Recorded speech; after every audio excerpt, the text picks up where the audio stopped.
Sa ngala ng Ama at ng Anak at ng Espiritu Santo, Amen. sumainyo ang Panginoon. At sumaiyo rin. Mga kapatid, ipagpasalamat natin sa Panginoon ang pagkakataong tayo'y nakapagnilay at hangarin natin na sa banal na misang ito, mamunga ang ating mga pinagnilayan upang ito ay makapagbuklod sa atin bilang isang pamayanan na naghahanda sa pagtatalaga ng ating parokya upang maging marapat tayo sa banal na pagdiriwang, pagsisihan natin ng mga nagawang kasalanan.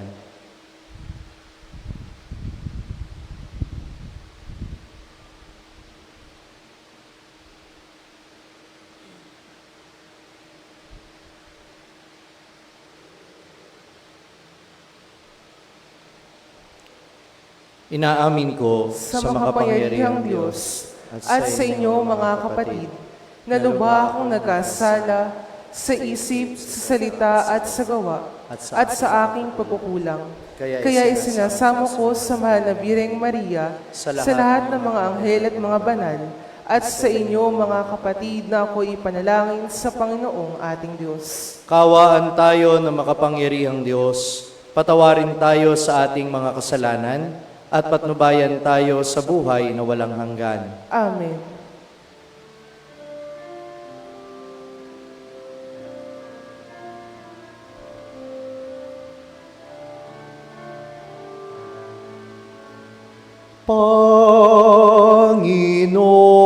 Panginoon, kaawaan mo kami.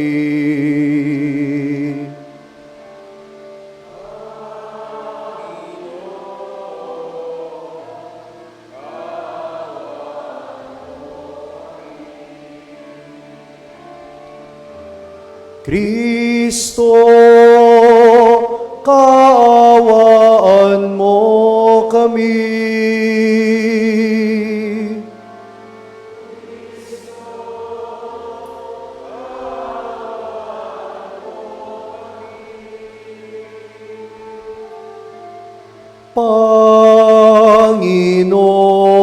Panginoon, kaawaan mo kami.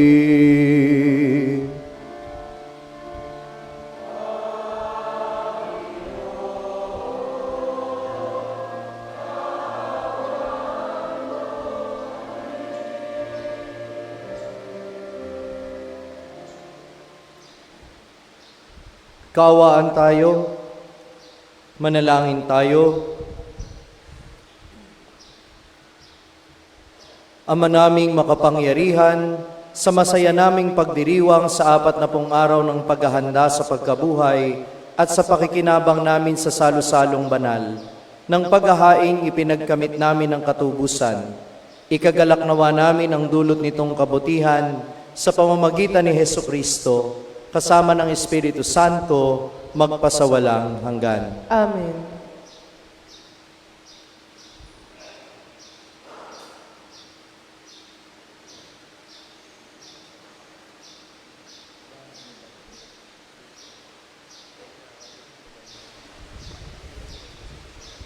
Ang salita ng Diyos mula sa aklat ni Propeta Oseas. Hali kayo at tayo'y manumbalik sa Panginoon, pagkat ang nanakit ay siya rin magpapagaling. Siya ang nanugat, kaya siya rin ang gagamot. Sa loob ng 2 araw ay mapalalakas niya tayo uli. At sa 3 araw, tayo'y kanyang ibabangon upang mamuhay sa kanyang pagtangkilik. Hali kayo, sikapin nating makilala ang Panginoon. Tiyak na tutugunin tayo sa ating panawagan. Sintiyak ng pagdating ng bukang liwayway, darating siyang walang pagsala. Tulad ng patak ng ulan na dumidilig sa kaparangan. Ano ang gagawin ko sa iyo, Efraim? Ano ang gagawin ko sa iyo, Huda? Ang pag-ibig ninyo sa akin ay tulad ng ulap sa umaga, gaya ng hamog na dagling napapawi. Kaya nga, Ipahahampas ko kayo sa aking mga propeta. Lilipulin ko kayo sa pamamagitan ng aking mga salita at simbilis ng kidlat ang pagkatupad ng aking hatol. Sapagkat katapatan ang nais ko at hindi hain, at pagkakilala sa Diyos sa halip ng handog na susunugin. Ang salita ng Diyos. Salamat sa Diyos.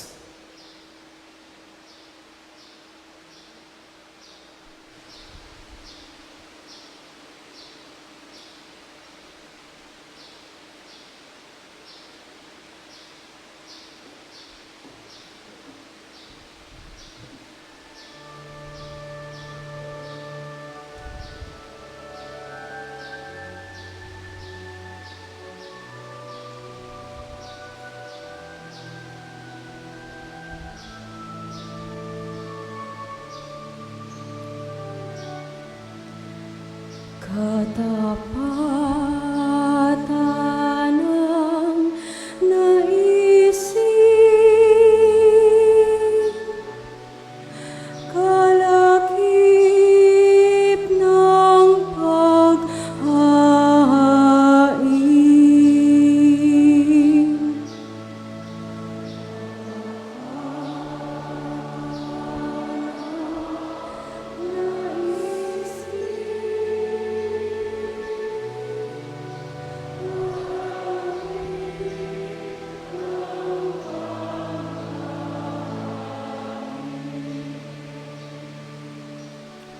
Ako'y kawan, o mahal kong Diyos, sa ngayon sa iyong kagandahang loob. Mga kasalanan ko'y iyong pawiin, ayon din sa iyong pag-ibig sa akin. Linisin mo sana ang aking karumhan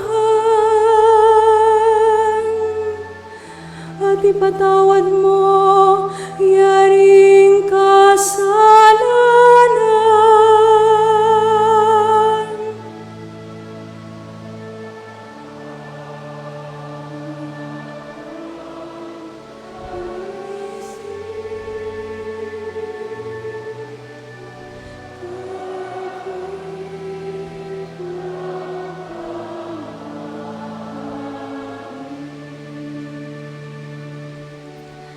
Hindi mo na nais ang mga panghandog.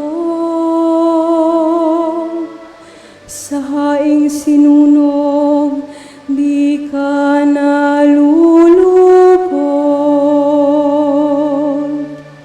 Ang handog ko, Diyos, na karapat-dapat ay ang pakumbabat pusong mapagtapat.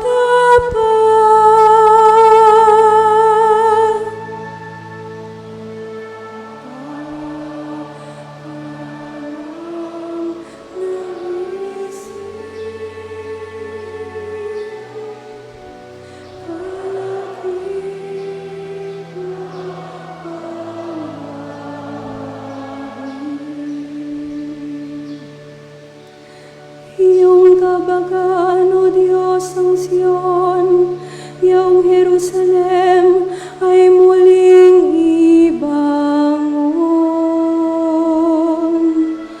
At kung magkagayon ang handog na hain,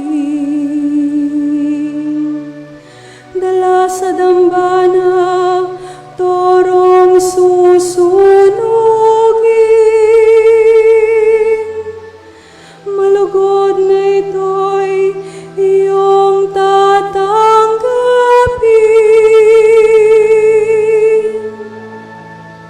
Katapatan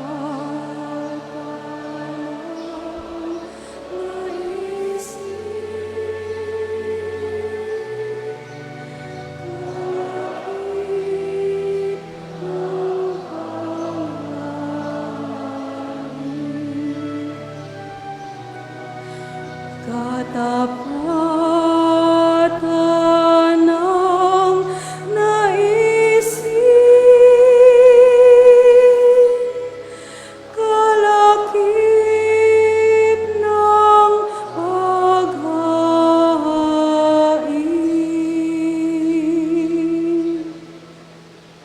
Magsitayo po ang lahat.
Sumainyo ang Panginoon. At sumaiyo rin. Ang mabuting balita ng Panginoon ayon kay San Lucas. Papuri sa iyo, Panginoon.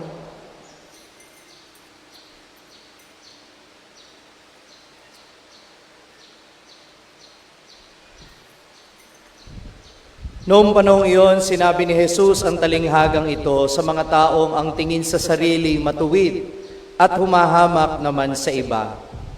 May dalawang lalaking pumanik sa templo upang manalangin. Ang isa'y pariseyo at ang isa na may publikano. Tumindig ang pariseyo at pabulong na nanalangin ng ganito, O Diyos, nagpapasalamat ako sa iyo pagkat hindi ako katulad ng iba. Mga magnanakaw, mga magdaraya, mga mangangalunya, o kaya'y katulad ng publikanong ito. Makalawa akong nag-aayuno sa loob ng 1 linggo, nagbibigay ako ng ikapu ng lahat kong kinikita. Samantala ang publikano'y nakatayo sa malayo, hindi man lamang makatingin sa langit, kundi dinadagukan ang kanyang dibdib at sinasabi, O Diyos, mahabag po kayo sa akin na isang makasalanan. Sinasabi ko sa inyo, ang lalaking ito'y umuwing kinalulugdan ng Diyos, ngunit hindi ang isa. Sapagkat sino mang nagpapakataas ay ibababa, at ang nagpapakababa ay itataas. Ang mabuting balita ng Panginoon. Pinupuri ka namin, Panginoong Jesucristo.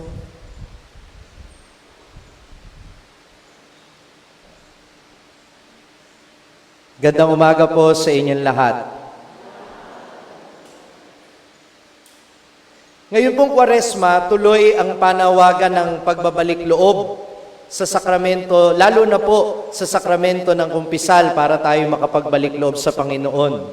Subalit sa pagtugon po natin sa panawagang ito, binibigyan tayo ng paalala ng ating ebanghelyo ngayon na ang paglapit natin sa Diyos ay para magsisi at humingi ng awa, hindi para magmalaki at maghintay ng papuri mula sa Diyos.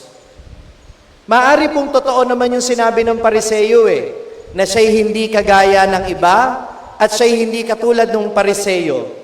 Ang sabi pa niya, siya daw ay makalawang nag-aayuno sa loob ng 1 linggo kahit isang beses lang required. Ibig sabihin, ginagawa niya yung higit pa sa kung ano yung hinihingi sa kanya. At ibinibigay niya yung ikapu ng kanyang kinikita. Tama naman yon, ginagawa lang po niya kung ano yung mabuti at kung ano yung nararapat sa kanyang pananampalataya. Pero sapat na ba yung kabutihang ginagawa niya para manghamak siya ng ibang tao? Ano ba ang mapapala natin kapag tayo'y nagmalaki sa Diyos? Meron ba? Nakalimutan yata ng pariseyong ito, o baka hindi niya alam, na anumang bagay na ginagawa natin para sa Diyos ay nagmularan din sa Kanya. Sapagkat ang buhay at lakas na meron tayo, saan ba galing? Saan galing? Ano bang biyaya na ipinagkakaloob natin sa Diyos, saan ba galing yon? Kaya nga ang tawag dyan ay balikhandog. Galing lang din yan sa Diyos. May utang na looban Diyos sa atin, tayo ang may utang na loob sa Kanya. Kaya nga anong sabi ni San Francisco ng Assisi, we cannot give anything to God that does not come from Him except sin. Wala tayong maibibigay sa Diyos na anuman na hindi galing sa Kanya, maliban sa kasalanan. Kaya, umuwing kinalulugdan ng Diyos ang publikano, sapagkat ang ibinigay niya sa Diyos ay isang bagay na hindi galing sa Diyos, at yun ay walang iba, kundi ang kanyang kasalanan at ang kanyang buong pagkatao, ang kanyang nagsisising puso. Lumalapit tayo sa kumpisal, hindi para ipagmapuri ang ating sarili, kundi para ikahiya ang kasalanan at makatanggap tayo ng awa ng Diyos. Hanggang ngayon po kasi, tukso rin naman po sa mga nangungumpisal yan, na ang bigyang pansin ay ang ginagawa ng iba na nag-udyok sa kanila kung bakit sila nakagawa ng kasalanan. Nangangatwiran pa ho ba na para bang may kailangan silang patunayan sa Diyos at nakikipagbuno para maisalba ang kanilang sarili. Mapanganib po ito dahil baka hindi tunay na pagsisisi ang paglapit, kundi pangangatwiran lamang upang maibangon ang sarili at hindi makita na ang Diyos ang siyang nagbabangon sa atin. In confession, there's no need to justify ourselves because it is God who will justify us. Walang dahilan para mangatwiran ka sa kumpisal, kaya hindi dapat na nangangatwiran ka pa at isinusumbong mo pa yung iba kapag ikaw ay nagkukumpisal. Bagamat kung minsan mahalaga namang sinasabi yung detalye sa kumpisal, hindi para pangatwiranan ng sarili, kundi para maging malinaw sa iyo kung gaano kabigat yung kasalanan mo at para matulungan yung pari at matulungan ka din kung ano yung payong ibibigay sa iyo at anong penance o pagbabayad puri ang dapat mong gawin. Kaya, sa pagkukumpisal, ituon mo ang sarili mo. Ituon mo ang paningin mo sa sarili mong budhi. Anong sabi ko kanina? Ang unang pagbabalik loob ay pagbabalik sa ating sarili. Hindi yung nakikita mong pagkakamali sa iba. Meron ho kasing iba na kapag nangungumpisal, mas marami pa hong nasasabing kasalanan sa ibang tao kaysa sa kanyang sarili. Halimbawa, Father, patawarin niyo po ako kasi po ako po'y naging magagalitin. Paano naman ho kasi ang asawa ko ho, napakakulit po. Yung pong apo ko, napakatigas ang ulo. Yung pong aking kapitbahay po, napakasama ng ugali. Yung pong aking mga anak, napakakulit po. Sa isang kasalanan mo, 10 kasalanan ng kapwa mo ang binanggit mo. Anong problema dyan? Tanong niyo sa akin, ano? Baka ang mapatawad yung kasalanan nila, hindi yung kasalanan mo. Dahil ang kinumpisal mo, kasalanan ng iba, hindi kasalanan mo. Paalala, nangungumpisal ka, hindi para sa kasalanan ng iba. Puwera biro, sapat na ang sabihin mo yung kasalanan mo. Huwag mo nang idamay yung ibang tao. Amen? Tandaan mong bago ka pa umamin, alam na ng Diyos ang mga kasalanang nagawa mo. Pero bakit ka ba nagkukumpisal?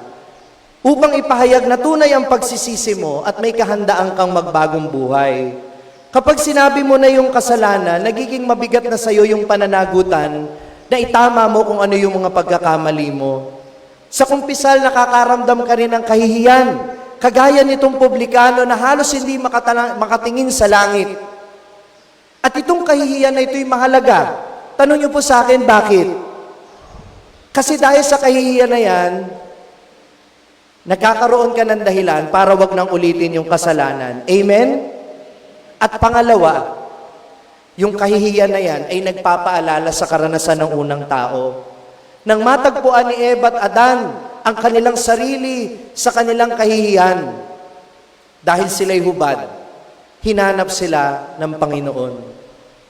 Sa ating kahihiyan, ipinapaalala sa atin ng Diyos at tuwing tayo'y nagkakasala, hinahanap niya tayo. Hinahanap niya tayo upang maipanumbalik sa atin at maibalik sa atin ang karangalan. Na kapag ikinahihiya natin ang ating sarili, ikinararangal naman ng Diyos ang taong nagsisisi.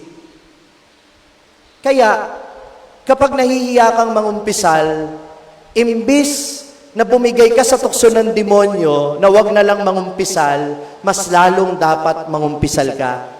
Dahil dito mo mararanasan ng buong buo ang pagtanggap at pag-ibig ng Diyos sa iyo. Sana ngayon po sa pagdulog natin sa panalangin sa misang ito at pagkatapos ng ating mga pagninilay ngayong araw na ito, maituon natin ang ating sarili sa pag-uusisa ng ating budhi, hindi sa paghuhusga ng mga ginawa ng ibang taong pagkakamali. Si Jesus lamang ang makapagsasalba sa iyo, hindi ang mga pangangatwiran mo. Balikan mo yung huli mong kumpisal. Mayroon ka bang hilig na manisi? Kung nagbabala ka man na mangumpisal, tularan mo ang publikano, hindi ang eskriba. Kababaang loob, hindi pagmamalaki. Pagsisisi, hindi paninisi. Hayaan niyong wakasan natin ang pagninilay na ito sa panalangin ng pagsisisi at sabayan ninyo ako kung alam ninyo ito. Diyos ko, ako'y nagkasala laban sa iyong kabutihang walang hanggan.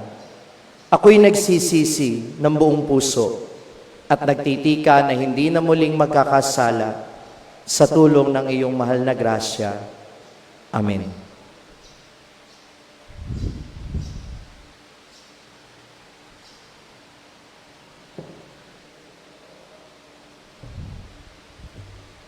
Ang simbahan, naway hindi kailanman tumigil sa pagpapahayag ng pag-ibig sa Diyos at sa kapwa bilang puso ng Ebanghelyo. Manalangin tayo sa Panginoon. Panginoon, dinggin mo ang aming panalangin. At inawang huwag kaligtaan kailanman ang magpadama ng habag sa mga kapuspalad, sa mga walang nagmamahal at mga nangangailangan. Manalangin tayo sa Panginoon. Panginoon, dinggin mo ang aming panalangin. At inawang pakitunguhan ng bawat tao ng may kabutihang loob at paggalang. Manalangin tayo sa Panginoon. Panginoon, dinggin mo ang aming panalangin. Sa mga may sakit at matatanda, naway magkaroon tayo ng higit na habag sa pamamagitan ng banal na pagpukaw ng Espiritu Santo. Manalangin tayo sa Panginoon. Panginoon, dinggin mo ang aming panalangin. Ang ating yumaong mga mahal sa buhay, naway ihatid ni Kristo sa kanyang walang hanggang kaharian. Manalangin tayo sa Panginoon. Panginoon, dinggin mo ang aming panalangin.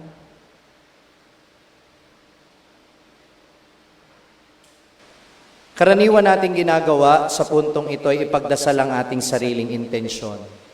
Subalit, bilang pagpapatunay sa ating kahandaan na magbuklod bilang pamayanan, binanggit ko sa inyo kanina ang kahalagahan na ipagdasal natin ng bawat isa.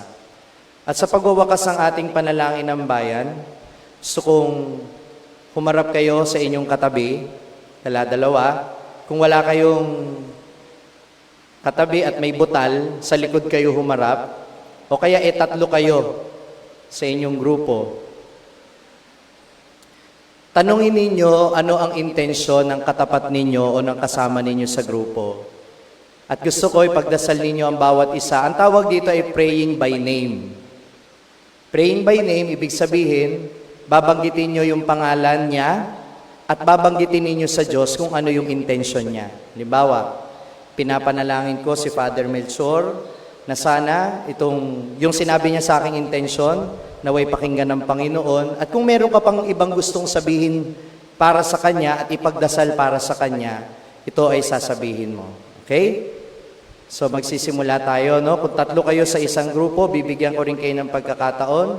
Siguro 30 seconds bawat isa. Okay? So, sa puntong ito, tanongin ninyo intensyon ng bawat isa na nais niyang ipagdasal ninyo.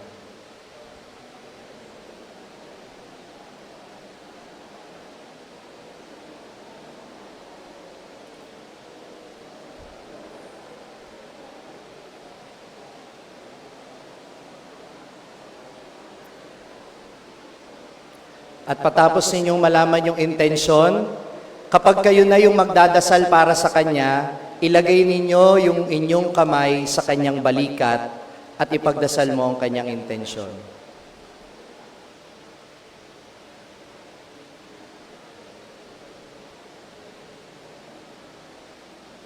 Iparinig mo sa Kanya kung ano yung dasal mo, kasi kailangan niyang marinig yan.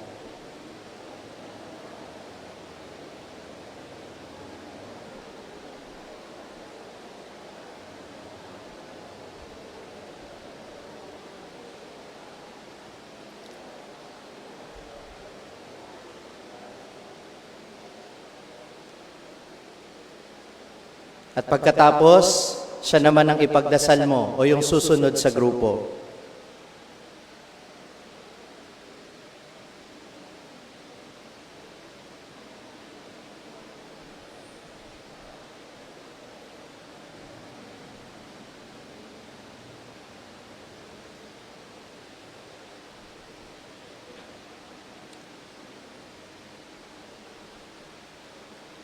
At kung may pangatlo sa grupo ninyo, siya naman ang ipagdadasal ngayon.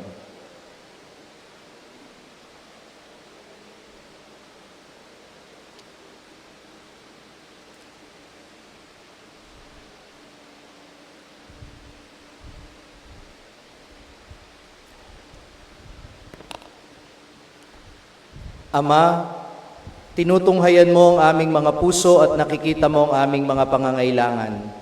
Ipagkaloob mo dahil sa iyong habag, ang hinihiling namin sa aming panalangin sa pamamagitan ni Kristong aming Panginoon. Amen.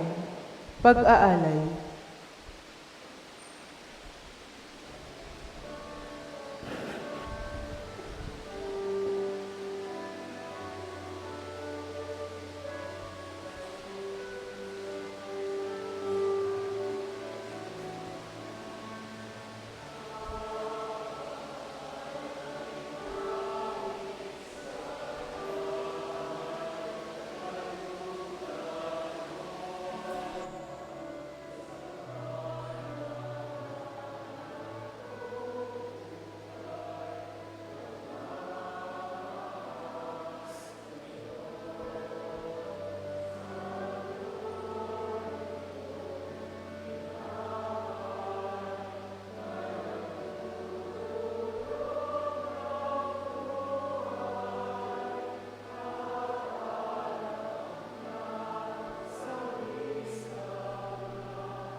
Manalangin kayo mga kapatid upang itong ating paghahain ay kalugdan ng Diyos sa mga makapangyarihan. Tanggapin nawa ng Panginoon itong paghahain sa iyong mga kamay, sa kapurihan niya at karangalan sa ating kapakinabangan at sa buong sambayan niyang banal. Ama naming lumikha sa iyong kagandahang loob, dinadalisay mo kami upang sa iyo'y makadulog.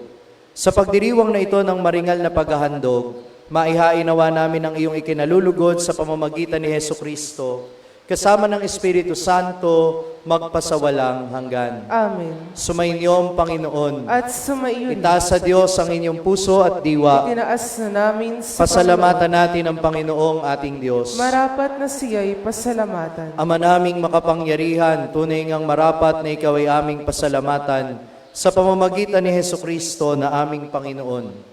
Sa pagbabaka sakali mong kami bubuti, isinugo mo si Heso Kristo upang pangunahan kami.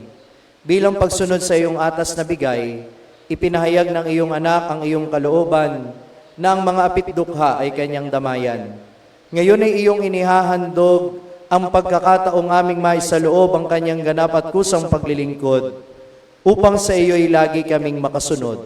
Kaya kaysa ng mga anghel na nagsisiawit ng papuri sa iyo, nang walang umpay sa kalangitan kami nagbubunyi sa iyong kadakilaan.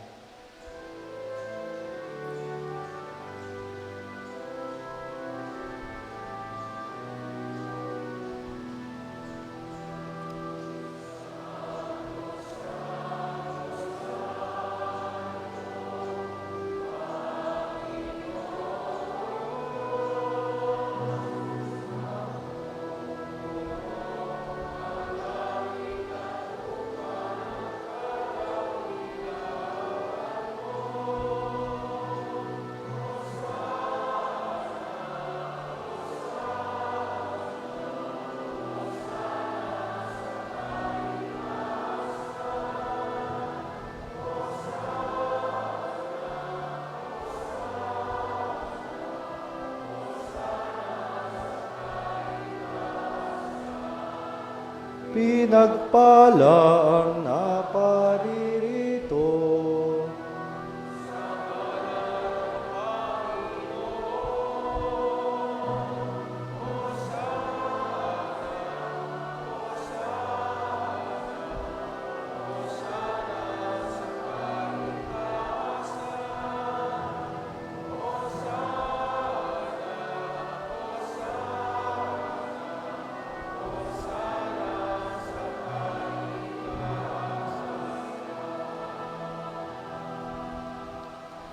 Ama naming banal, ikaw ang dapat kang purihin ng tanang kinapal, sapagkat sa pamamagitan ng iyong anak na aming Panginoong Heso Kristo at sa kapangyarihan ng banal na Espiritu, ang lahat ay binibigyan mo ng buhay at kabanalan.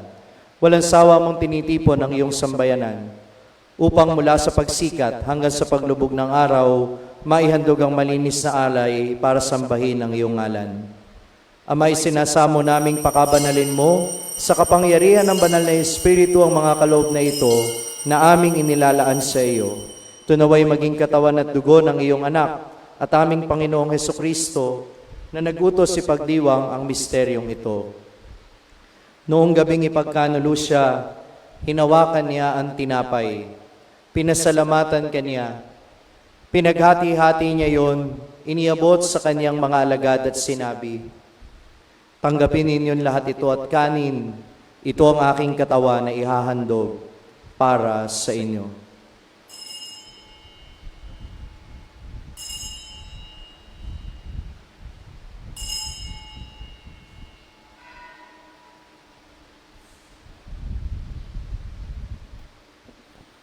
Gayon din naman, nung matapos ang hapunan, hinawakan niya ang kalis. Muli kanyang pinasalamatan. Iniabot niya ang kalis sa kanyang mga alagad at sinabi, "Tanggapin ninyon lahat ito at inumin. Ito ang kalis ng aking dugo, ng bago at walang hanggang tipan. Ang aking dugo na ibubuhos para sa inyo at para sa lahat, sa ikapagpapatawad ng mga kasalanan. Gawin ninyo ito sa pag-alala sa akin."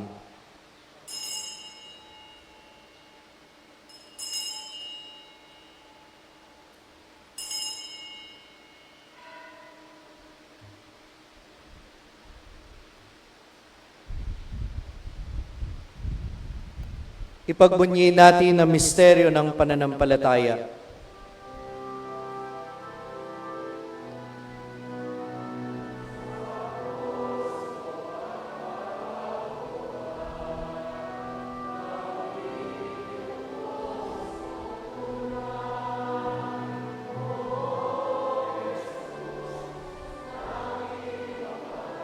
Ikas mo kaming tanan.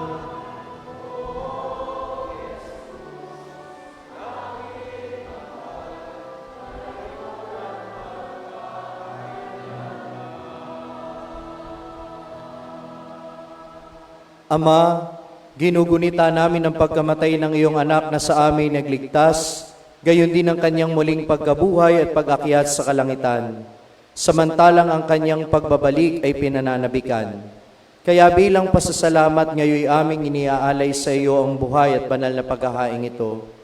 Tungayan mo ang handog na ito ng iyong simbahan. Masdan mo ang iyong anak na nag-alay ng kanyang buhay upang kami ay ipagkasundo sa iyo.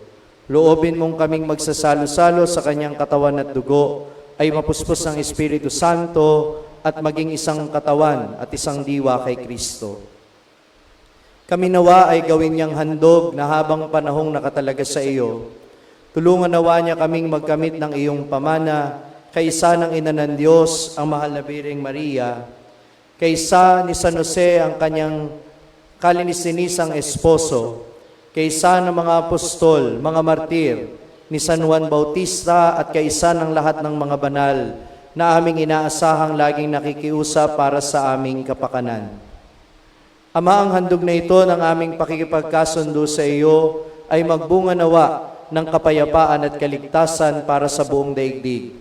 Patatagin mo sa pananampalataya at pag-ibig ang simbahan mong naglalakbay sa lupa, kasama ng iyong lingkod na si Papa Francisco, ang aming Obispo Dennis, ang tanang mga obispo at buong kaparian at ng iyong piniling sambayanan. Dinggin mo ang mga kahilingan ng iyong angkan, na ngayoy tinipon mo sa iyong harapan. Amang maawain, kupkupin mo at pag-isahin ang lahat ng iyong mga anak sa bawat panig at sulok ng daigdig. Kaawaan mo at patuloyin sa iyong kaharian ang mga kapatid naming yumao at ang lahat ng lumisan na sa mundong ito na nagtataglay ng pag-ibig sa iyo.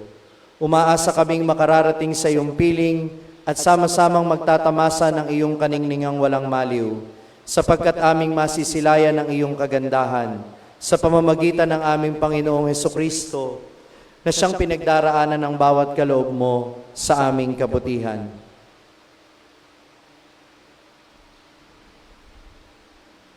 Sa pamamagitan ni Kristo, kasama niya at sa Kanya, ang lahat ng parangal at papuri ay sa iyo, Diyos amang makapangyarihan, kasama ng Espiritu Santo, magpasawalang hanggan.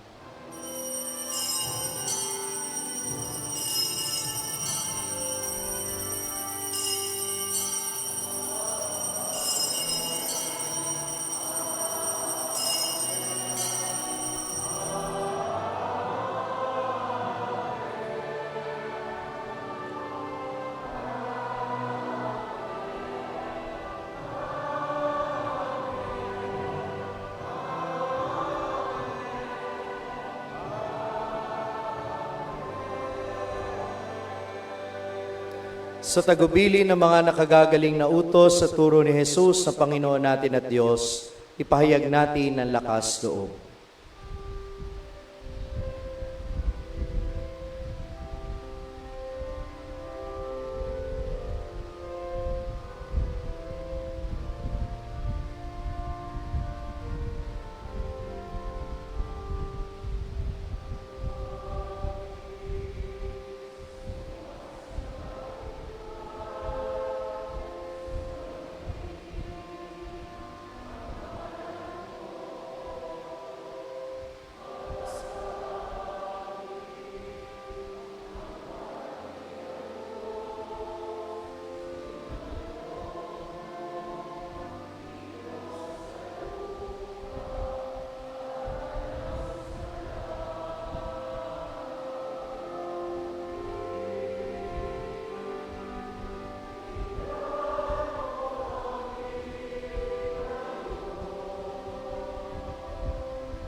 Hinihiling namin kami adya sa lahat ng masama, pagkalooban ng kapayapaan araw-araw, iligtas sa kasalanan at ilayo sa lahat ng kapahamakan. Samantalang aming pinananabikan ang dakilang araw ng pagpapahayag ng tagapagligtas naming si Hesus Kristo.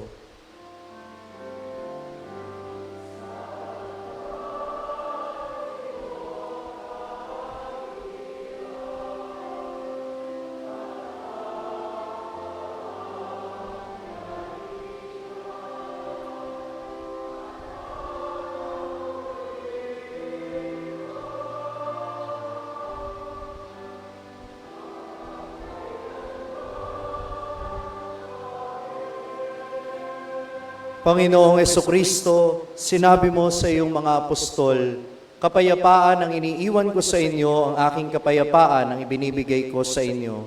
Tunghayan mo ang aming pananampalataya at huwag ang aming mga pagkakasala. Pagkalooban mo kami ng kapayapaan at pagkakaisa ayon sa iyong kalooban, kasama ng Espiritu Santo, magpasawalang hanggan. Amen. Ang kapayapaan ng Panginoon ay lagi nawang sumainyo. At sumaiyo rin. Magbigayan kayo ng kapayapaan sa isa't isa.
Ito ang kordero ng Diyos ang nag-aalis ng mga kasalanan ng sanlibutan.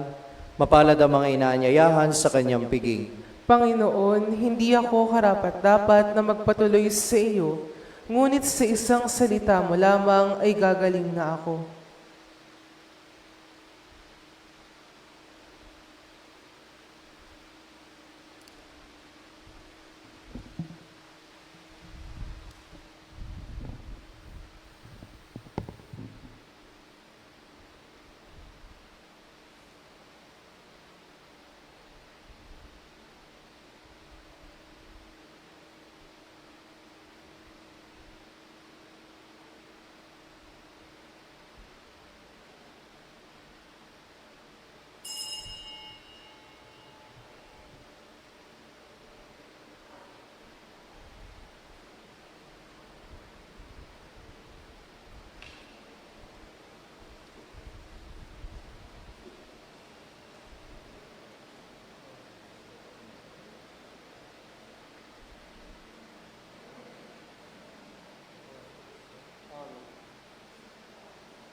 Manalangin tayo. Ama naming mapagmahal, sa pagsasalong lagi sa banal na pakikinabang, mapangatawan na nawa namin ang wagas na ginagampanan sa aming pagsasaloob lagi nang lagi naming ipinagdiriwang sa pamamagitan ni Hesukristo, kasama ng Espiritu Santo magpasawalang hanggan. Amen. Sumainyo ang Panginoon. At sumaiyo rin. Iyuko ang inyong ulo at tanggapin ang pagpapala. Ama naming mapagpalay, pagtanggol mo lagi sa lahat ng masama ang iyong sambayanan, upang malaya makapaglingkod sa iyo at mamalaging nasa pagkupkup mo, sa pamamagitan ni Hesukristo kasama ng Espiritu Santo, magpasawalang hanggan. Amen. Pagpalain kayong lahat ng makapangyarihang Diyos, Ama at Anak at Espiritu Santo. Amen. Humayo kayo sa kapayapaan ni Kristo. Salamat sa Diyos.